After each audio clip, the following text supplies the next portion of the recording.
No doubt a large majority of you will have seen Leo's recent videos regarding the launch of Intel's new Arrow Lake processors. To quote the thumbnail of the original video, it was a fustercluck. There were various issues with these new chips, some of which are still ongoing. It was, and still is, a rough launch to say the least. So when this pre-built desktop from PC Specialist featuring a Core Ultra 7 265K landed in my office for review, I've got to admit I was curious to take a look at what was going on myself. But I suppose with that being said, this is a gaming desktop, a pre-built desktop that you can currently buy and currently order with your hard-earned money. So I've put it through the same benchmarks as I usually do with a pre-built desktop. Let's find out how the Nebula Pro R from PC Specialist handled things.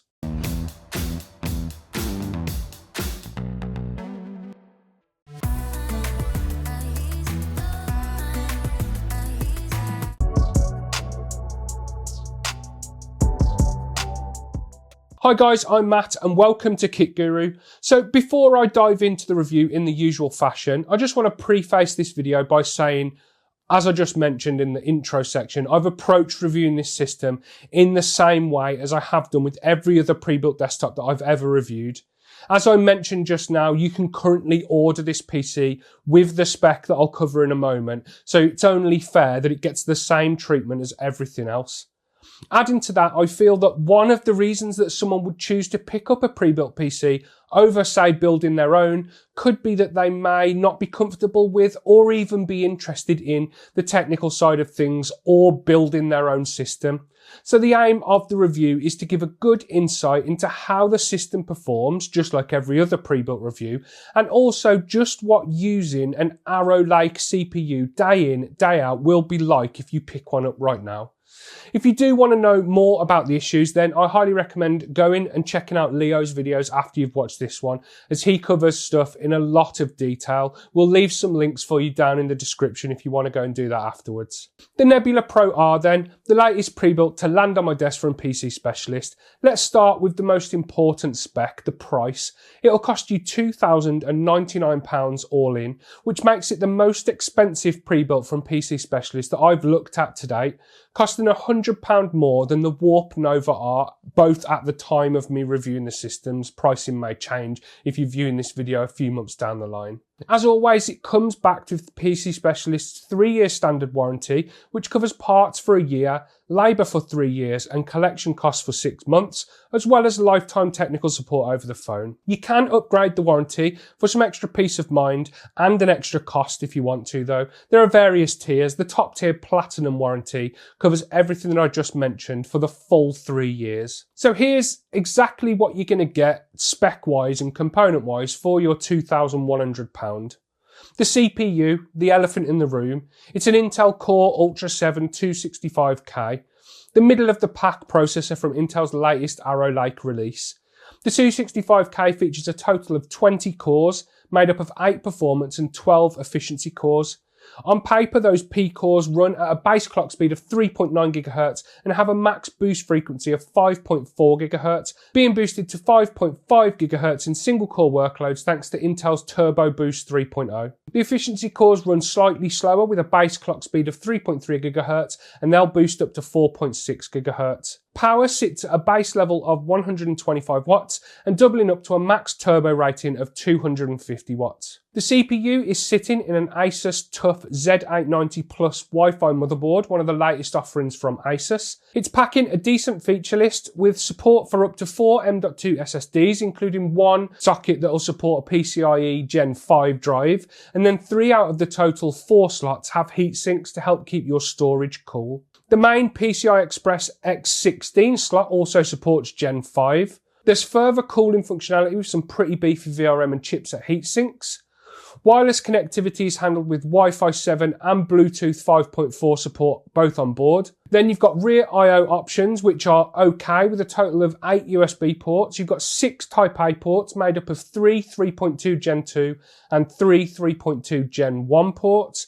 Then you've got 2 Type C ports alongside those, one 3.2 Gen 2x2 and then one that supports Thunderbolt 4. Alongside those USB ports, you've got audio connectors, including support for optical SP diff, the Wi-Fi antenna connectors, a 2.5 gigabit Intel LAN port, a BIOS flashback button, and then a display port and HDMI port for connecting stuff to the onboard graphics if you need to. As for dedicated graphics then, we've got a Zotac Super Trinity Black Edition RTX 4070 Ti Super.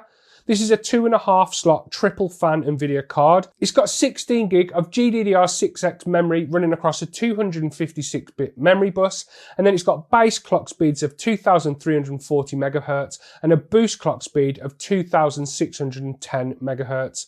And all of that stuff is running at a listed power consumption of 285 watts. Memory comes in the form of a 32 gig DDR5 CL32 kit of Corsair Dominator Titanium running at 6400 megatransfers. It's the black kit, so it fits in with the rest of the build, and it's got RGB with customizable top bars, allowing you to change the looks of the memory pretty easily. You can even 3D print your own, which is a pretty cool little feature about this memory that some of you might not know about. For storage, we have a 1TB Samsung 990 Pro M.2 SSD. This is a Gen 4 drive, which I clocked at 7090 megabytes per second read and 6771 megabytes per second write when I tested it with Crystal Disk Mark. This is a very good Gen 4 SSD, and it'll be more than enough for gaming and everyday use, but 1 terabyte is stingy. And the board supports Gen 5 drives as well, as I mentioned earlier.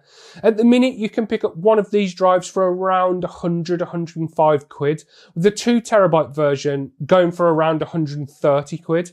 And then you've got Gen 5 options from brands like Crucial and Corsair, which offer faster read and write speeds. The 1 terabyte ones of those are around 130 to 140 quid. I can't help but feel that we should be getting either a larger or a faster drive in a system that costs £2,100. Powering everything is a Corsair RMX 850 watt power supply.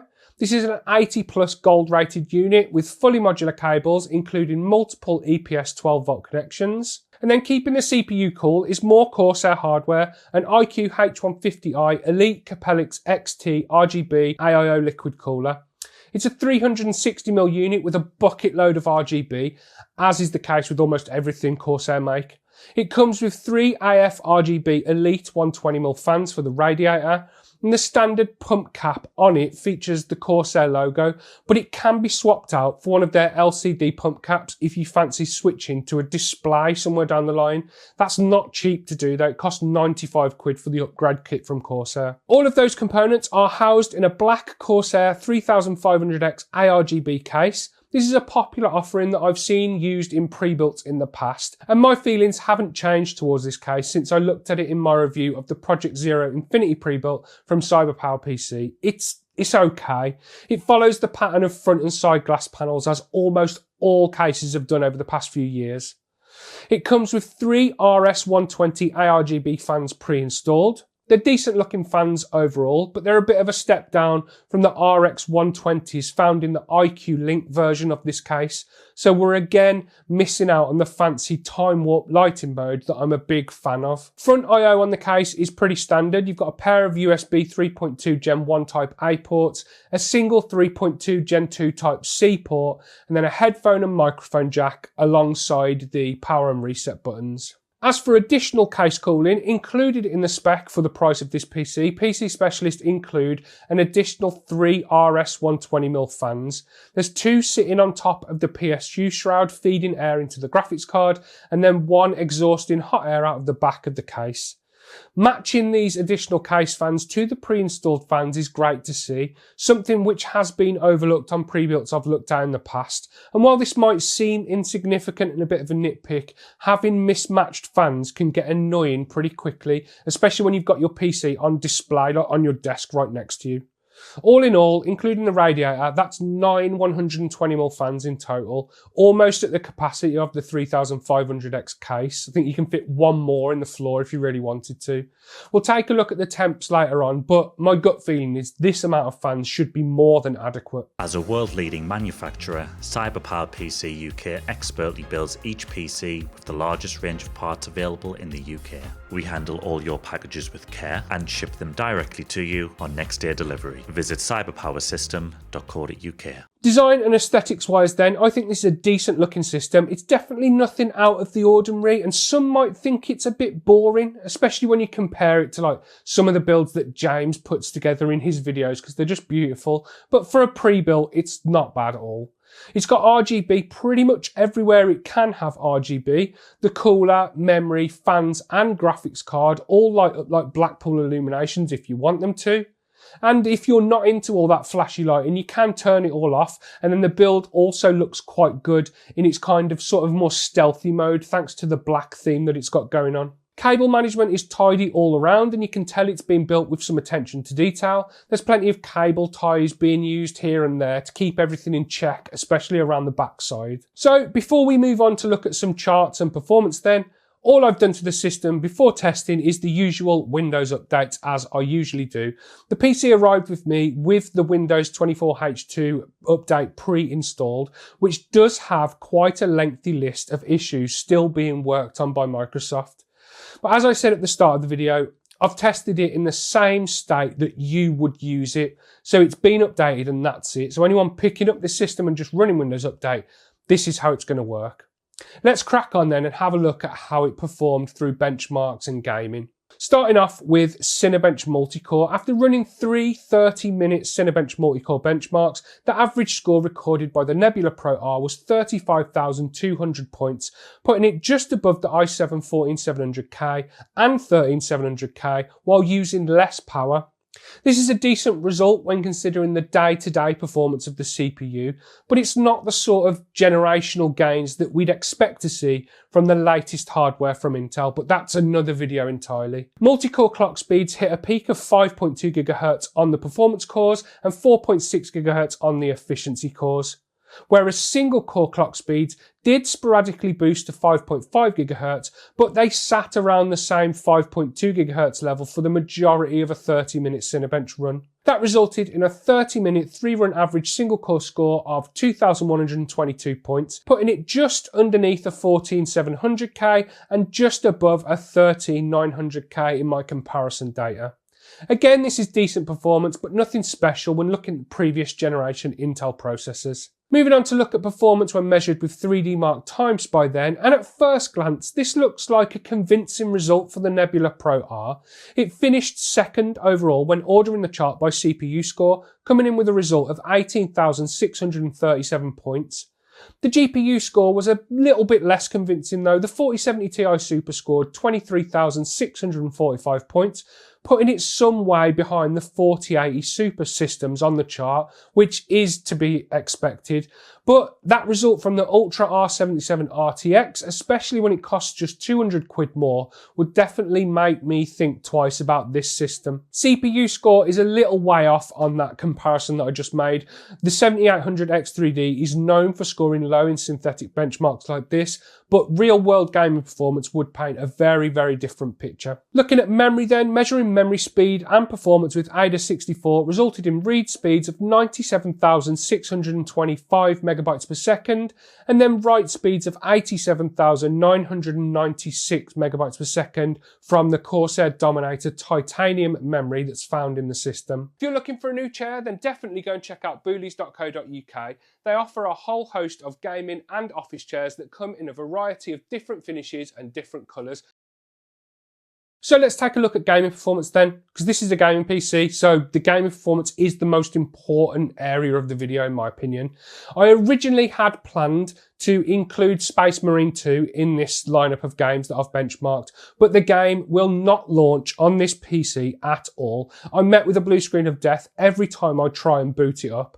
This is likely due to issues with either the state of Windows 24H2 or with the CPU, something to do with that and the drivers and stuff, but I haven't confirmed either of that. I'm just guessing there. I didn't dig too much into it. Looking at games that do actually work then, starting with Call of Duty Black Ops 6. At 1440p using maximum settings, performance was around the 90 FPS area, with that figure slightly increasing and decreasing slightly during different scenes. Bumping up the resolution to 4K sees that performance drop by roughly 50%. Now, admittedly, the 4070 Ti Super isn't the greatest card for 4K gaming, but with some graphics tweaks, it could easily be tuned for a more enjoyable experience. Cyberpunk 2077 at 1440p was a similar experience to Call of Duty, albeit a little more consistent, with less variation from the 90 FPS area at this resolution. 4K in this title also followed that same pattern, with the game running at around 40 FPS through the car chase scene that I used for testing. Dragon Age Veilguard at 1440p saw performance of around 70 FPS. There's no benchmark in this title, so you have to watch me swinging this hammer around and messing with it for a few moments. Moving up to 4K in this title saw the FPS drop to around 40. That isn't great, but while testing, it felt okay playing the game. Again, it could be definitely improved by moving away from the max settings that I use while recording gameplay for these reviews. Lights out and away we go for F124 then, and just as we've seen in other pre-built reviews, this title runs well on almost everything. At 1440p in the game's built-in benchmark, performance starts off around the 180 FPS level, but climbs steadily to reach around 220 FPS with a peak of 250 FPS. Very impressive.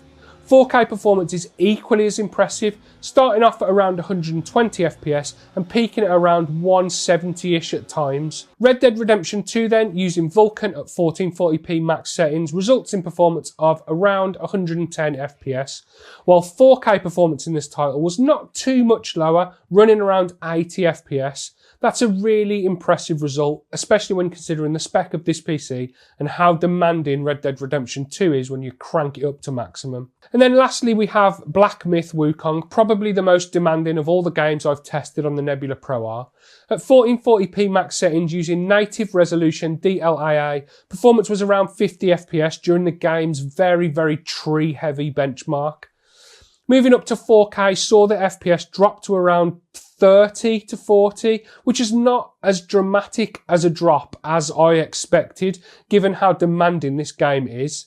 And I just want to say, if you notice any stuttering in the gameplay on this one, then that's down to the recording and not the game performance itself. That wasn't happening when I was looking at it. Capturing this level of detail, especially at 4K, is no easy task. I must have recorded the section of gameplay, honestly, about 50 times, trying to get it as smooth as I could. Moving on from gaming to look at power, temperatures and noise levels then, starting with CPU package power. The Core Ultra 7 265K recorded a sustained 216 watts power use when measured during a 30-minute Cinebench R23 benchmark. That power use dropped to 90 watts when gaming in Cyberpunk 2077 and fell even further to just 17 watts when idle. And those power usage figures, when combined with the cooling capabilities of the system, results in CPU package temperatures of 81 degrees in Cinebench, 61 degrees when gaming, and 51 degrees when idle. And then if we move that over to the GPU to take a closer look at GPU temperatures while gaming, they show a peak hotspot temperature of 81 degrees, while the overall GPU sensor at 71 degrees was a nice and even 10 degree cooler, and then the memory was a touch higher than that GPU sensor at 73 degrees. And that heat generation causes the fans to ramp up quite dramatically. The fan curves are being handled by iCUE, as all of the cooling components are Corsair, including the fans being connected to a Commander Core XT hub in the back of the case. Anyway, noise levels when idle are pretty quiet at roughly 34 decibels, and when gaming they don't increase by much, coming in at around 40 decibels. But when running Cinebench, the system gets very loud, hitting 60 decibels on my sound meter when recording, with some very aggressive ramp ups and down in fan speed. Have a listen for yourselves.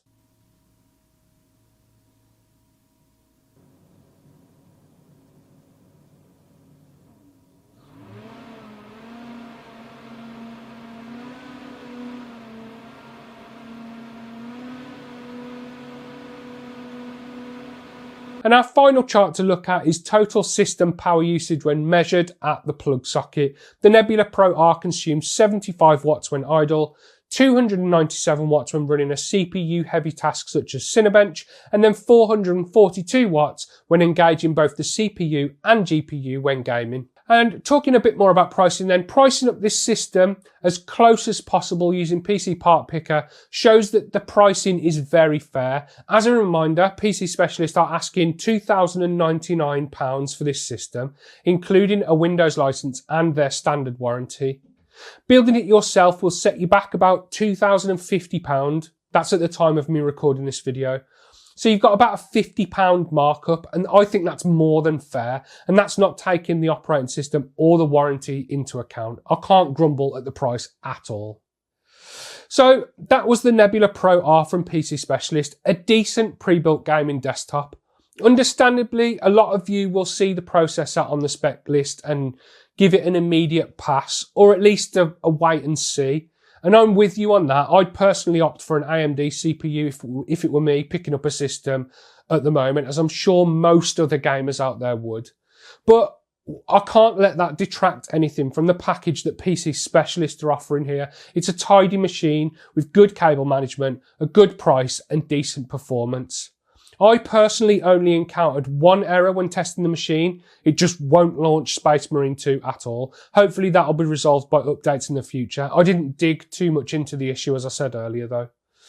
Now, moving on to talk about the storage, I'm beginning to sound like a broken record when I talk about this. 1 terabyte isn't enough for a gaming PC in 2024. The new card is 250 gigabytes off the top of my head, maybe more. More storage in a gaming PC is a necessity at this point. Aside from those few issues, I don't have any major qualms with this PC, and I've personally got no doubt that the Arrow Lake issues will be resolved at some point. I guess the best way I can frame it is that if my AMD-based machine wasn't on my desk, my personal computer, I'd be mostly happy gaming on and using this machine, and that says a lot about it. It's decent. And that's the end of the video, guys. I hope you enjoyed it. Please leave me a like down below if you did. Don't forget to subscribe to Kit Guru to keep up with the latest PC gaming news and reviews. And if you go down below the video, you'll find links to some of our merch products. You can click on them and pick yourself up a hoodie like this if you want. And then in the video's description, you'll find more links to our Discord server, our Patreon page, or our website if you want to check any of that out. Anyway, guys, I've been Matt. That's been the Nebula Pro R on the desk behind me, a PC from PC Specialist. I will speak to you in the next one. Look after yourselves. See you later.